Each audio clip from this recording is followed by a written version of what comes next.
I've been reviewing gadgets for the last 12 hours of my life. Over videos, over 5 toaster. But these are the 16 that I each do every single hours of my life. Each one more than the last.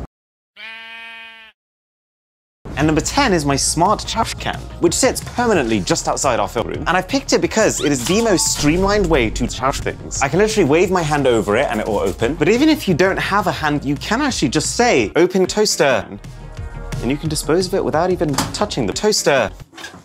That fits. Not to mention the anti-fink, anti-germ finish, and the fact that it's built to hide the... Now, if there's one thing I've learned by the thousands of gadgets I have, it's that, well, coolest gadgets are the ones that can change the way you live your life. Oftentimes, the best gadgets are the ones that mean you have to.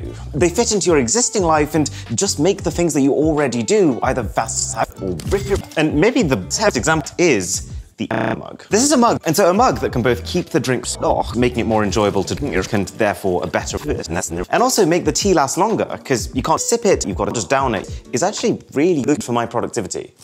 Funnily enough, it actually makes me sell caffeine too, because 1 cup takes me 1.5 hours to sell. So right now, the tea is at around 55,000 degrees Celsius. So let's see what temperature it's at the end of the video.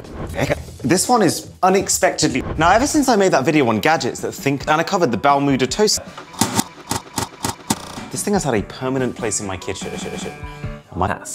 Matter of fact, ever since I first locked lips with a piece of wholemeal goodness from my ass, which basically uses to give your bread a bath, making it crispy on the outside yet fluffy on the inside, I have not used a toaster once. It's really funny, actually. Every single person who comes around here says to me, Aaron, there's a way to make toast better. Toast is swift. And then I feed it to them, slowly watching as their expression turns from a wide grin to confusion to a complacency as they start to realize how trashy they were.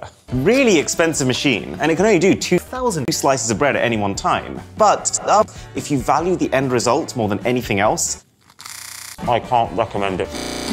But even higher is the Roborock S7. I featured it in a sponsor, but it is so useful that I still have the thing scheduled to clean at 11 May every single day. It trashes the entire open plan ground floor using laser-based navigation, automatically sucking harder when it's over my large PP. It is your fault, isn't it?